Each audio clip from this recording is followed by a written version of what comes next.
how do we truly live under the grace of God? If we're not careful, we can lean on our own understanding and our own strength instead of God. Brian Johnson of Bethel Church shares his revelation on living under God's grace and how we can impress God by completely relying on God. Take a look. Be sure to subscribe and press alert to get new notifications of new success secrets made available on VFN TV. This kind of sets us up for talking about living in the grace of God. Brian Johnson, worship leader there at Bethel, Bill Johnson's son, sharing briefly with some folks about living in God's grace. And I think that's so important because a lot of times, if we're not careful, we can lean on our own understanding. We can lean in our own strength and determination. And that only works just for a little bit, Got to remind you. Yeah, because you just can't do it. You just can't do it. God has given us grace. In fact, watch this.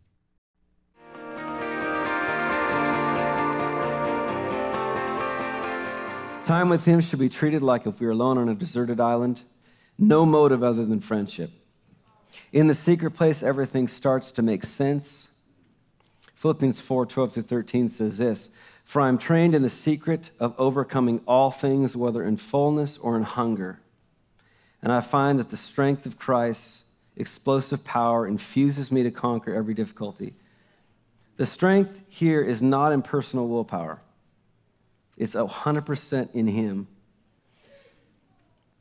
You guys remember the story of Peter when Jesus went to Peter and said, "You're going to deny him." And he's like, "I am not going to deny you. I'd never deny you. I'm going to be with you till the end." And he puffed out his chest, kind of like a rooster walks around. How many of you have chickens? Oh, you have chickens. We have chickens, and we had roosters. And I bought 14 roosters from 14 chicks from Tractor Supply Store, and ended up with 12 roosters 9 months later. And what a rooster will do is a rooster will walk around, and it's so funny, even when they're this big. We have these cats, and they're the dumbest things because they'll walk around like, I'm awesome. But even to a cat that's could eat it, there's this sense of they're so confident in who they are. Peter was confident in his ability, like a rooster, instead of acknowledging, and it's ironic that a rooster crowed, that it was a rooster. Lord, the Bible's full of stuff like that. Confident in his ability, instead of acknowledging his weakness, he chose to cling to the illusion of strength, and then a day later denied Jesus. Now, how in the world does that happen? He was the dude on the front row screaming the loudest during the high point of the worship set. He was on the front row. He was out evangelizing and prophesying over everyone more than any of us.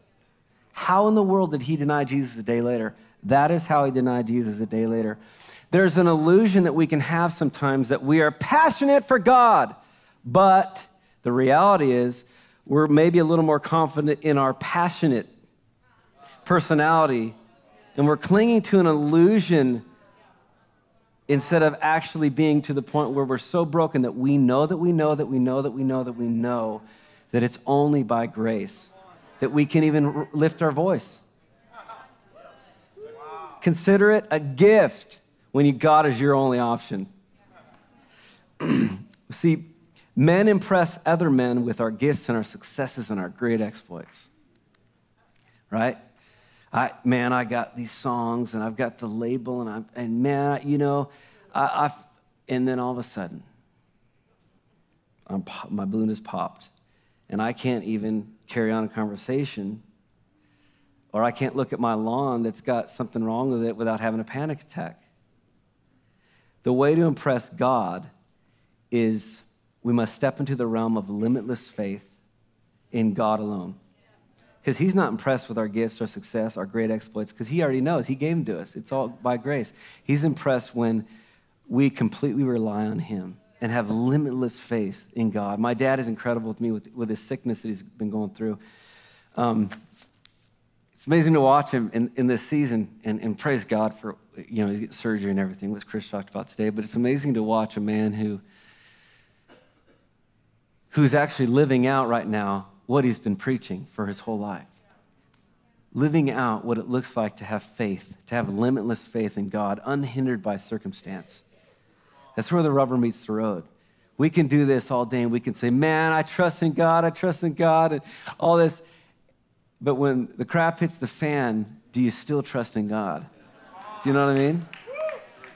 And I just love watching him in this season. It's really powerful. And I feel like after this season, guys, there's going to be another level really for him, because there's always another level when you go through stuff. Always. Embracing the pain, getting past it. Wow. Zechariah 4:6, right? Not by might nor by power, but by God's Spirit, right? Listen, you only can go so far in your own strength. Yeah. Why even attempt? It's so much better to say, Lord, I need your grace. I need your supernatural empowerment to do what I cannot even do on my own. I'm not even going to attempt it. I reach out for grace. Be sure to subscribe and press alert to get new notifications of new success secrets made available on VFN TV. You know, a lot of people want to abide with the Lord, but they just don't have a plan to do it. You can request that plan today at iabide.org.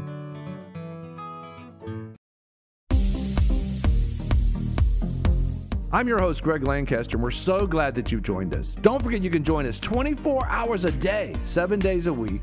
Download our app and sign up for our newsletter, The Torch, at vfntv.com. I've enjoyed our time together. God bless.